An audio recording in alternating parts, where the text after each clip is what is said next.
अस्सलामुअलैकुम। आज हम HEC पास पेपर नंबर 1 डिस्कस करेंगे। बायोलॉजी और इंग्लिश इंशाल्लाह आज हम में फिनिश कर देंगे। केमिस्ट्री और फिज़िक्स के लिए हम नेक्स्ट वीडियो में बना देंगे। याद रखें क्वेश्चंस पहले खुद सॉल्व करें, बाद में इसका सॉल्यूशन देख लें और इसको कंसंट्रेशन से सॉल्व कर लें क्योंकि ये क्वेश्चंस रिपीट हो जाते हैं। पहला क्वेश्चन है the excretory product that requires minimum amount of water is compared to others. इसमें creatinine, ammonia, urea and uric acid है। इसका करेक्ट ऑप्शन यूरिक एसिड है क्योंकि हमारे पास अगर 1 gram nitrogen in the form of ammonia हो उसके लिए फिर 500 ml ऑफ वाटर चाहिए। यूरिया के लिए 50 ml और यूरिक एसिड के लिए ओनली 1 ml चाहिए होता है। सेकंड क्वेश्चन है when a haemophilic woman marries a normal man who among her children may be affected. इसके आपको आपके पास ऑप्शंस नजर आ रहे होंगे all her children, all her daughters, half of the daughters and none of the above. आपको picture में क्रॉस भी दिखाई दे रहा होगा। क्रॉस के मुताबिक हमारे पास ऑल हर चिल्ड्रन अफेक्टेड नहीं है, ऑल हर डॉटर्स भी अफेक्टेड नहीं है। अच्छा, अक्सर students half of the daughters पे क्लिक करेंगे, ये गलत है क्योंकि हमारे पास जो हीमोफीलिया है वो एक्स लिंक्ड रिसेसिव डिसऑर्डर है। तो जब तक दोनों हमारे पास जो क्रोमोसोम्स हैं उसके ऊपर हीमोफीलिया के जो जीन्स हैं वो जब तक दोनों रिसेसिव ना हो तब तक वो अपीयर नहीं होती है, वो बिल्कुल नॉर्मल होती है। तो इसका मतलब ये हाफ ऑफ द डॉटर्स भी अफेक्टेड नहीं होंगे। डॉटर्स सारे नॉर्मल होंगे, सिर्फ उसमें से 50% कैरियर होंगे, वो अफेक्टेड नहीं होंगे। तो इसका correct option none of the above है। थर्ड क्वेश्चन है the oxygen bonding protein present in muscles. This is simple question. इसका आंसर मायोग्लोबिन है। मायोग्लोबिन मसल्स में हमारे पास ऑक्सीजन बॉन्डिंग प्रोटीन होता है। उसके बाद क्वेश्चन नंबर 4 है ADH which actively transports water from filtrate in collecting tubules back to kidney is released by। ये भी सिंपल क्वेश्चन है। हमारे पास पोस्टीरियर पिट्यूटरी में स्टोर होता है, तो इसका आंसर पिट्यूटरी ग्लैंड है। अच्छा, याद रखें ये सिर्फ रिलीज करता है पिट्यूटरी ग्लैंड, स्टोर करता है, ठीक है ना। प्रोड्यूस ये बिल्कुल भी नहीं कर सकता क्योंकि हमारे पास इसके न्यूरॉन्स जो होते हैं वो हाइपोथैलेमस में मौजूद होते हैं। उसके बाद है number 5th question homeostasis thermostat is present in the brain. Homeostasis thermostat हमारे पास हाइपोथैलेमस में होता है। इसका करेक्ट ऑप्शन हाइपोथैलेमस है। मेडुला, सेरेब्रम एंड पोन्स ये रॉन्ग ऑप्शंस हैं। Question number 6 pulmonary veins supply blood to heart chamber. कौन से चैम्बर पर हमारे पास पल्मोनरी वेन्स ब्लड सप्लाई करते हैं। इसमें हम देख लेते हैं पल्मोनरी वेन में हमारे पास सिर्फ इस तरह वाहिद वेन है जो लंग्स से ऑक्सीजनेटेड ब्लड हमारे पास हार्ट तक पहुंचाता है। तो इसका करेक्ट ऑप्शन होगा लेफ्ट एट्रियम क्योंकि जो ऑक्सीजनेटेड ब्लड होता है वो सबसे पहले लेफ्ट एट्रियम में आता है, उसके बाद लेफ्ट वेंट्रिकल से एओर्टा के ज़रिए से फिर वो बॉडी में सप्लाई होता है। तो इसका करेक्ट ऑप्शन लेफ्ट एट्रियम है।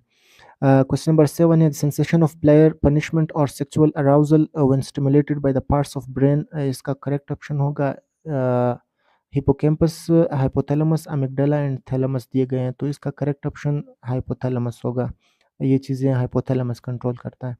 क्वेश्चन नंबर 8 है goitre is one of the abnormalities due to the deficiency of hormones. बिल्कुल सिंपल क्वेश्चंस हैं। इसका थायरोक्सिन करेक्ट आंसर होगा क्योंकि एड्रेनलिन हमारे पास सिस्टमेटिक और सिंपैथेटिक और नॉन सिंपैथेटिक नर्वस सिस्टम में हमारे पास इसका यूज़ होता है। ऑक्सीटोसिन ये हमारे पास ये करेक्ट ऑप्शन नहीं है और पैराथार्मोन भी नहीं है। इसके बाद क्वेश्चन नंबर 9 है विच bond is present between the nucleotides of DNA. Nucleotides of DNA में हमारे पास फॉस्फोडाइएस्टर बॉन्ड होता है, तो ये करेक्ट ऑप्शन है हमारे पास क्योंकि पेप्टाइड बॉन्ड प्रोटीन्स में जो अमीनो एसिड्स के बीच में होता है, ग्लाइकोसिडिक बॉन्ड मुख्तलिफ शुगर्स के बीच में होता है और एस्टर बॉन्ड हमारे पास फैट्स में होता है। तो यहाँ पर हमारे पास फॉस्फोडाई एस्टर बॉन्ड होता है। क्वेश्चन नंबर 10 है two parents one haemophilic and other carrier chances among the male offspring. यहाँ पर ये ज़रा टेक्निकल क्वेश्चन है। हमारे पास ये दिया गया है two parents one haemophilic and other carrier. याद रखें ये जो कैरियर है ये सिर्फ फीमेल ही हो सकती है क्योंकि फीमेल में हमारे पास एक्स क्रोमोसोम्स 2 होते हैं और मेल में ओनली 1 एक्स क्रोमोसोम होगा। तो मेल सिर्फ या अफेक्टेड होगा या वो नॉर्मल होगा। फीमेल हमारे पास कैरियर हो सकती है। तो यहाँ पर आपको ऑप्शंस में दिखाई देगा इसका मेल ऑफस्प्रिंग्स का पूछ रहा है 50% होगा। याद रखिए क्वेश्चंस मुख्तलिफ किस्म का वो बना सकते हैं जिस तरह का क्वेश्चन में वो आपसे पूछेगा उसी को आपने सेलेक्ट करना है। Question number 11 dark reaction of photosynthesis takes place. इसका सिंपल है, डार्क रिएक्शन हमारे पास स्ट्रोमा में होता है, इसमें कोई कॉम्प्लेक्स वाली इस तरह बात नहीं है। इसके बाद 12 क्वेश्चन है अनकंट्रोल्ड प्रोडक्शन ऑफ डब्ल्यूबीसीज result in a disorder called. इस तरह हमारे पास ये जो वाइट ब्लड सेल्स हैं अगर वो अनकंट्रोल्ड उसकी प्रोडक्शन हो जाए तो उसको हम ल्यूकीमिया कहेंगे। Leukaemia is the correct answer. उसके बाद है which disease is not a sex linked recessive. कौन सी डिजीज हमारे पास सेक्स लिंक्ड रिसेसिव नहीं है? तो हमारे पास है hypophosphatemic rickets. This is the correct option. क्योंकि हमारे पास जो हीमोफीलिया है वो भी एक्स लिंक्ड रिसेसिव है, कलर ब्लाइंडनेस भी है, और हाइपोफॉस्फेटेमिक रिकेट्स इसका जो है वो सेक्स लिंक्ड डोमिनेंट डिजीज है। और टीएफएम टेस्टिकुलर फेमिनाइजेशन सिंड्रोम जो है वो भी हमारे पास एक्स लिंक्ड रिसेसिव करेक्टर है, तो इसका करेक्ट ऑप्शन हाइपोफॉस्फेटेमिक रिकेट्स बन जाता है। क्वेश्चन नंबर 14 है plants of this group are called ferns. Ferns किसे कहते हैं? इसका ऑप्शन दिया गया है फिलिसिनी, एंजियोस्पर्म्स एंड जिम्नोस्पर्म्स। इसका करेक्ट ऑप्शन फिलिसिनी होगा क्योंकि बाकी जो है वो मुख्तलिफ ग्रुप्स से ताल्लुक़ रखते हैं। इसका करेक्ट ऑप्शन फिलिसिनी है। क्वेश्चन नंबर 15 है the mechanism by which organisms stability cellular movement. ये क्वेश्चन उसमें गलत लिखा हुआ था, इस क्वेश्चन को थोड़ा हम ठीक करेंगे। The mechanism by which organism stabilise their cellular movement is known as homeostasis. Homeostasis में करेक्ट ऑप्शन है हमारे पास। क्वेश्चन नंबर 16 है when the concentration of external medium is equal to the concentration of internal medium of cell the situation is known as. इसका simple है, isotonic conditions होती हैं। Hypotonic हमारे पास अगर उसमें जो सॉल्यूट है उसकी कंसंट्रेशन ज़्यादा हो जाए वो हाइपोटोनिक बन जाती है। हाइपोटोनिक अगर सॉल्वेंट का कंसंट्रेशन काफ़ी ज़्यादा हो और यहाँ पर अगर बराबर हो तो फिर उसका करेक्ट ऑप्शन आइसोटोनिक बनेगा। क्वेश्चन नंबर 17 दिया गया है brassica and rose plants belong to the group of plants. इसका सिंपल ये रिमेंबर वाला क्वेश्चन है, ये मीजोफाइट्स का करेक्ट ऑप्शन होगा, मीजोफाइट्स। इसके बाद क्वेश्चन नंबर 18 है animals which are unable to adjust their internal cell salt concentration according to external environment. इसका सिंपल ऑप्शन ये भी याद रखने वाला क्वेश्चन है, ऑस्मोकन्फॉर्मर्स इसका करेक्ट ऑप्शन बनेगा क्योंकि एनहाइड्रोबायोसिस एक प्रोसेस है और इसमें हमारे पास वाटर की कमी के बावजूद भी कुछ ऑर्गेनिजम्स अपना अपना इन्वायरमेंट मेंटेन रखते हैं, वो अपनी लाइफ कंटिन्यू रख सकते हैं। ऑस्मोरेगुलेटर्स तो हमारे पास अपना इंटरनल इन्वायरमेंट कंट्रोल करते हैं, थर्मोरेगुलेटर्स भी नहीं। थर्मोरेगुलेटर्स वो है जो अपना बॉडी टेम्परेचर कंट्रोल करते हैं। ये जो है अपना जो cell internal cell salt concentration है ऑस्मोकन्फॉर्मर्स बिल्कुल नहीं कर सकते। क्वेश्चन नंबर 19 पे आते हैं which of the following animals can survive without drinking water. इसमें हमारे पास कैंगरू रेट इसका करेक्ट ऑप्शन है। क्वेश्चन नंबर 20 हमारे पास nitrogenous waste are produce as a result of. Simple question है, डीअमाइनेशन इसका आंसर है।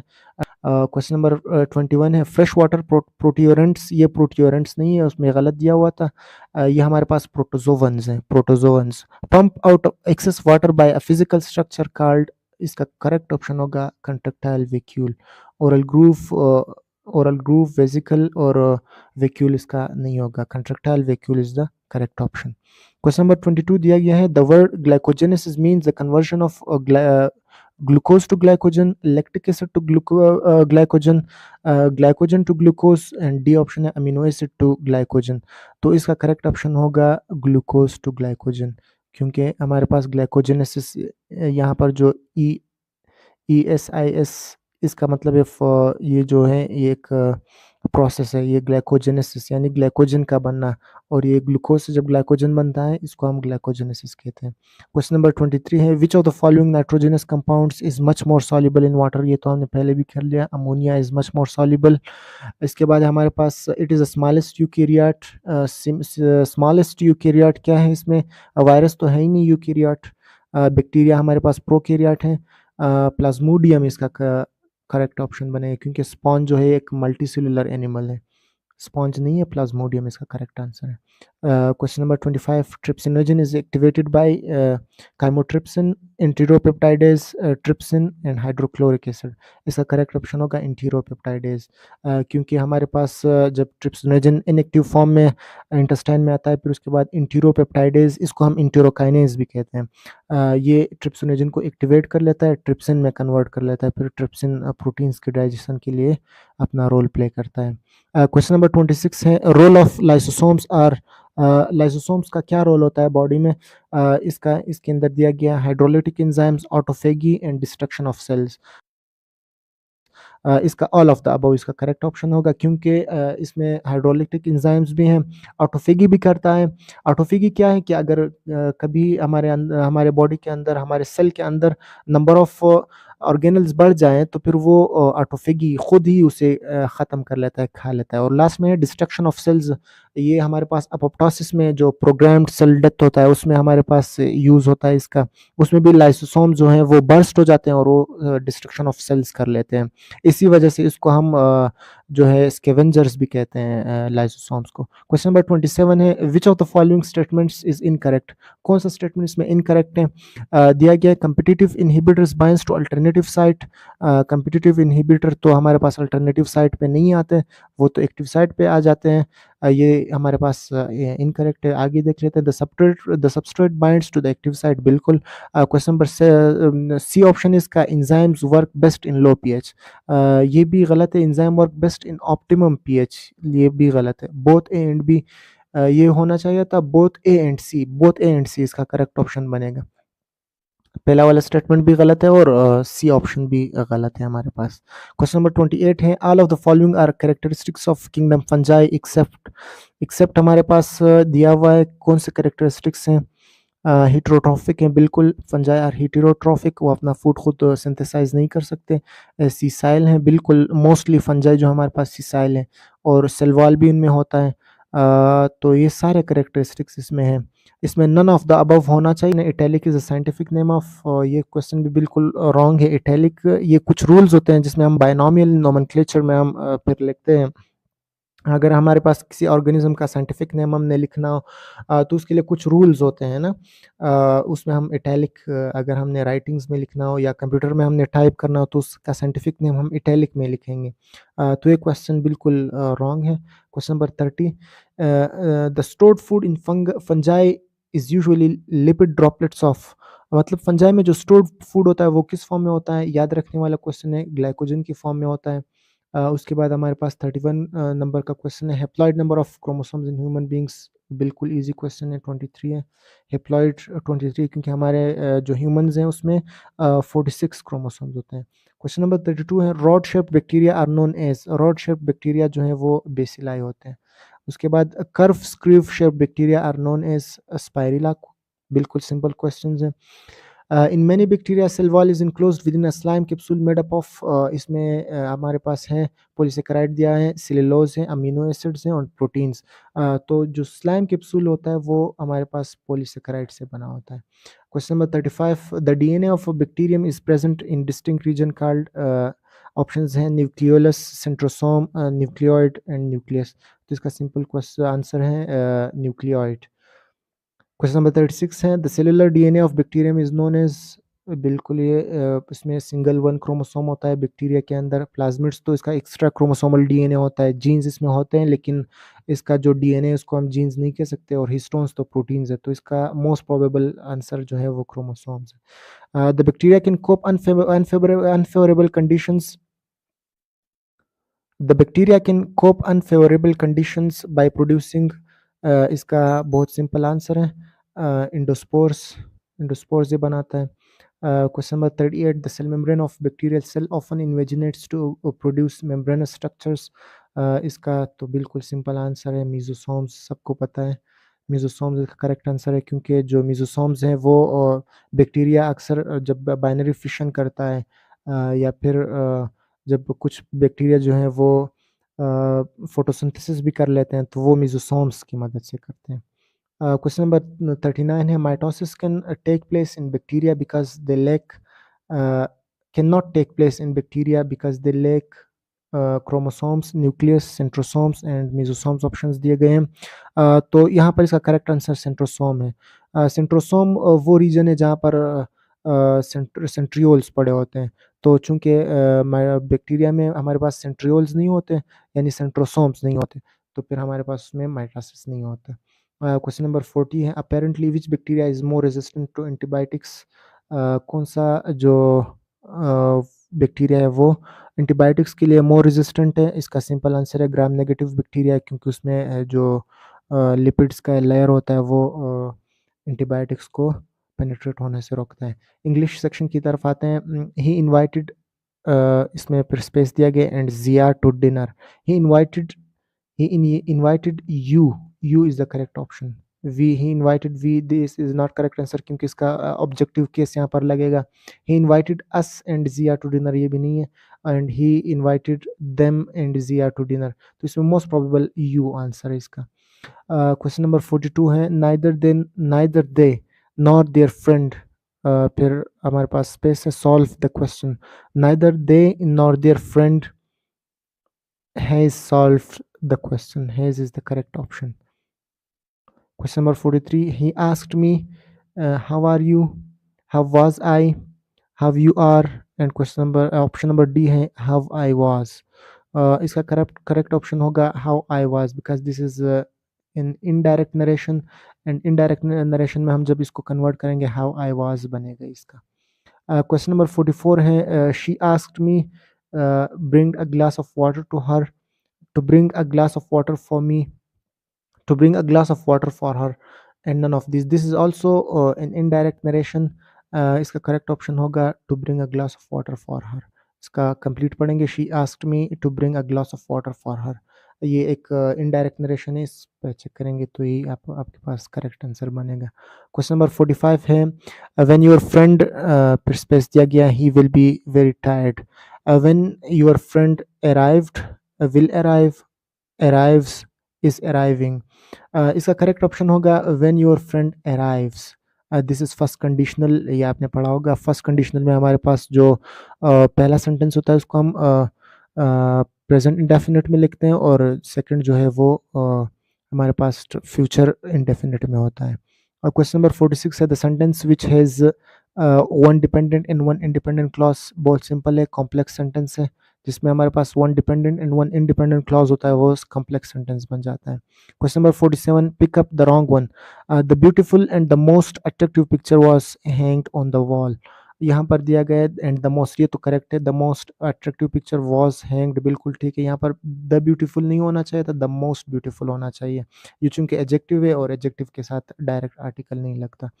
क्वेश्चन नंबर 48 है, though I thought I had hardly left any book unread, I am surprised that I have read none of these books. यहाँ पर देख लें, I had, ये बिल्कुल करेक्ट है। इसमें कंडीशनल्स का भी ख्याल रखा गया है। I am surprise that I have read none of these book. None हमारे पास जब ज़्यादा चीज़ें होती हैं तब हम नन इस्तेमाल करते हैं, यहाँ पर नाइदर आएगा, so none, this is incorrect. यहाँ पर neither of these two books correct आएगा। 49 है, each of the defaulters were heavily fined for delay in payments of dues. यहाँ पर देख ले, each of the defaulters was, ये वर नहीं होगा, ये वॉज होगा, तो this is the mistake here. यहाँ पर हमारे पास अगर वॉज लगेगा तब ये करेक्ट बन जाएगा। क्वेश्चन नंबर 50 यहाँ पर दिया गया है, ये एक नावल से उठाया गया है, इसमें अपेरेंटली कोई मिस्टेक दिखाई नहीं दे रही। फिर भी अगर आपको यहाँ पर कोई मिस्टेक दिखाई देती है, then please inform me in the comment section.